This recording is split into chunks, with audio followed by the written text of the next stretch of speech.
Hola, continuamos con nuestra serie ¿Cómo hacer una exégesis?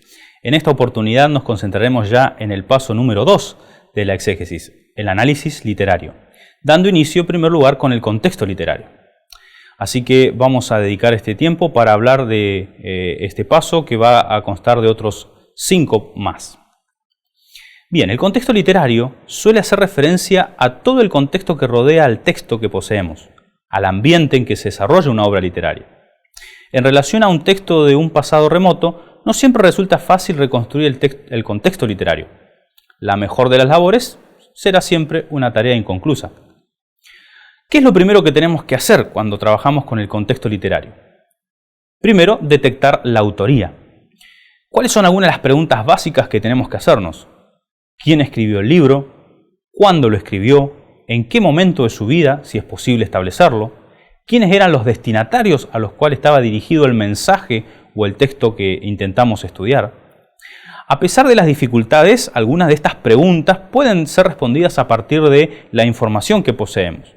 Por ejemplo, la evidencia interna del libro, otras fuentes sincrónicas, extrabíblicas o dentro del canon bíblico, por medio de estudios de intertextualidad donde podemos conectar un pasaje con otro de las escrituras, o a partir de la historia de la interpretación, aquellas fuentes antiguas que de alguna manera nos aportan algo de luz con respecto a algunos de los personajes bíblicos o de los hechos que allí son narrados. Es importante señalar que desde la plataforma que nosotros partimos, entendemos que si el texto bíblico menciona a un determinado personaje como el autor, creemos que se trata de tal autor. Lo decimos en contra del método histórico crítico que parte de la desconfianza e intenta dudar de la autoría de la mayoría de los textos bíblicos que poseemos en el canon hoy. Sin embargo, hay algunas excepciones de algunas porciones de la Biblia que no nos resulta fácil identificar o la fecha o el autor de los mismos. Por ejemplo, algunos salmos o, por ejemplo, algunos libros que no mencionan su autor, como el caso del libro de Esther o de Reyes u otros que encontramos en la Biblia.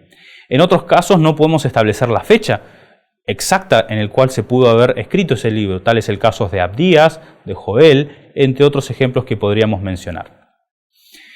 ¿Cuáles son algunos de los recursos que podemos emplear para trabajar o para encontrar informaciones con respecto a la autoría de los libros? Bueno, en primer lugar tenemos los comentarios bíblicos. De hecho, la mayoría de ellos dedican extensas secciones a hablar sobre estos temas introductorios como el contexto histórico, la autoría, la fecha, etc. Algunos lo hacen desde perspectivas críticas, otros desde posturas más conservadoras. Sin embargo, en el abanico de posibilidades podemos encontrar informaciones siempre que son muy útiles.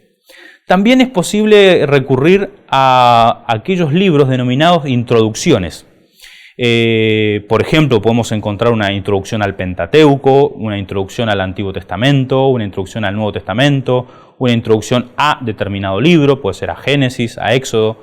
Ese tipo de libros que tienen esta titulación suelen abordar la mayoría de los elementos que hacen a un libro, como el autor, la fecha, la composición, la estructura y otros detalles más. También podemos ofrecer algunos ejemplos de estas introducciones o algunos libros que recomendamos, que son los que ustedes pueden ver allí en pantalla. 3 al menos que disponemos y que están en español y que pueden ser consultados por cada uno de ustedes. Bien, segundo paso que tenemos que hacer como parte del contexto literario es establecer el contexto histórico y social. Se debe prestar atención a los elementos sociales, culturales, religiosos, políticos y geográficos para poder reconstruir la situación narrada o la del narrador o autor del texto bíblico. Las principales disciplinas que nos ayudan en esta reconstrucción son la arqueología y la historiografía. ¿Qué es lo primero para hacer? Datar la perícopa. En la medida de lo posible, siempre es necesario establecer en qué época o en qué momento de la vida del autor se pudo escribir determinada profecía o narración. Si hay más de una posibilidad, debemos decidir cuál de ellas preferimos, en el mejor de los casos. Ahora bien, cabe señalar que no es lo mismo hablar del contexto histórico del relato que el contexto histórico de la perícopa. Pongo un ejemplo para hacernos claro. El libro de Génesis, por ejemplo, narra la historia de Noé o de algunos patriarcas como Abraham, Isaac o Jacob. Sin embargo, el libro de Génesis con seguridad fue escrito varios siglos después de esos hechos que allí se narran. Así que una cosa es reconstruir el contexto histórico de la época de los patriarcas y otra diferente es reconstruir el contexto histórico del autor del libro, que probablemente es muy posterior. Entonces, una vez que tenemos la fecha de la perícopa, intentamos encontrar otros datos que nos puedan iluminar esa época.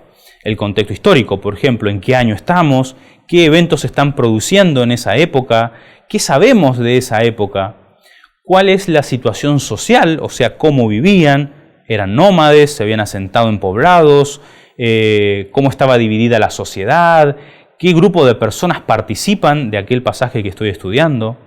Importante también tener la situación geográfica. El lugar es algo muy importante.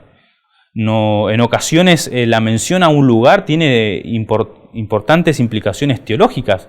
Por ejemplo, lugares como Moria, Sión, Betel o Gilgal, que de alguna manera nos conectan con episodios anteriores a veces al relato que estamos estudiando.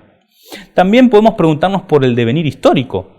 ¿Hacia dónde vamos? O sea, ¿cuáles eran las preguntas que los autores bíblicos tenían? ¿Cómo ellos se proyectaban hacia adelante? También es posible hacerlo al estudiar cada uno de los textos que intentamos hacer. Bien, también podemos estudiar las fuentes sincrónicas, o sea, aquellas fuentes, ya sea textos o evidencia material, que nos aporten información contemporánea al pasaje que estamos intentando estudiar. Vamos a poner un ejemplo. Tenemos en Segunda de Reyes, capítulo 18 y capítulo 19, el relato de la invasión de Senaquerib en Palestina. Es interesante que el propio Senaquerib da cuenta de esta conquista y de ese avance sobre Palestina en sus crónicas, y podemos encontrarla o considerarla una fuente sincrónica a lo que encontramos relatado en el libro de Reyes. Allí en una de sus crónicas, por ejemplo, relata Senaquerib: en cuanto a Ezequías el judeo, que no se había sometido a mi yugo, asedié y conquisté 46 de sus ciudades fuertes amuralladas e innumerables ciudades pequeñas de sus alrededores. Salto un poco la cita. A él le encerré en el interior de Jerusalén, su real ciudad, como un pájaro enjaulado. Es interesante encontrar esta descripción del propio Senaquerib sobre los eventos que encontramos en el libro de Reyes. Nos permite encontrar o ver la otra visión de los hechos. Pero además este rey mandó a hacer una estela grande, importante, donde él muestra lo que fue el sitio de la ciudad de Laquish, la segunda ciudad importante de Judea en aquellos días y la puerta de entrada para invadir a Jerusalén. Allí podemos encontrar, por ejemplo, las técnicas de asedio, podemos encontrar características del paisaje que tenía en esa época, cómo se vestían, cuáles eran las armas de guerra que empleaban, qué es lo que le hacían a los prisioneros, como podemos ver en esta imagen, qué es lo que hacían con cada uno de ellos, cómo se pagaban los tributos o cómo se llevaban a las personas de esclavo. En fin, varios detalles muy interesantes que nos iluminan aquello que encontramos en el texto bíblico. Bien, algunos recursos también para hablar del contexto histórico y social. Las Biblias arqueológicas. Por ejemplo, la NBI tiene una edición muy interesante que provee más de 800 notas de estudio destacadas, más de 500 artículos presentes allí, más de 500 fotografías a todo color, lo cual nos permite tener una idea bastante importante sobre los principales episodios de la Biblia. Podemos consultar también algunos atlas, allí ponemos 3, solo por mencionar algunos, que proveen imágenes de lugares, de la geografía, del relieve, de las ruinas arqueológicas, de los objetos encontrados, de tal manera que nos hace ver de una manera más gráfica cómo era la vida en los tiempos bíblicos. Podemos inclusive consultar diccionarios y enciclopedias que por lo general dedican entradas a hablar sobre personajes, objetos, ciudades, reyes, costumbres, que nos permiten tener en cuenta algunas cuestiones que tienen que ver con el aspecto social del lugar. Podemos incluso también consultar diferentes comentarios bíblicos, puesto que cada uno de ellos dedica a veces entradas, notas o comentarios sobre aspectos relacionados al contexto social e histórico. Otras fuentes más especializadas son aquellos libros que se abocan a las reconstrucciones historiográficas, a algunas traducciones o ediciones críticas de textos antiguos, reportes de excavaciones, tesis doctorales, investigaciones promocionadas por institutos, sociedades o academias de arqueología o de otras disciplinas. También podemos hablar de algunas revistas especializadas que se abocan a temas de arqueología o temas de historiografía, como algunas de las que allí se mencionan, o como por ejemplo la revista Dabar Logos que tenemos en nuestra Facultad de Teología, la cual, si bien no se especializa en temas de arqueología, incluye también algunos muy buenos artículos sobre estos temas. En Argentina también podemos consultar la revista Antiguo Oriente, que es patrocinada por la UCA y que ofrece algunos artículos muy interesantes sobre egiptología y otras culturas relacionadas a los tiempos bíblicos. Entonces, ¿cuál sería la tarea o el ejercicio para esta sección? En primer lugar, consultar el material complementario sobre Génesis 22 para tener una idea de cómo hacer el informe escrito sobre este paso. Segundo, investiga sobre la posible autoría del libro en el cual estás trabajando y recopila toda la información que puedas sobre el autor. Tercero, en la medida de lo posible, data la perícopa. Cuarto, busca informaciones sobre el contexto histórico y social en las fuentes recomendadas en este video. Y por último, responde la pregunta: ¿qué aportan estos datos a la interpretación de tu pasaje? Bueno, esto fue todo. Nos vemos en el próximo video.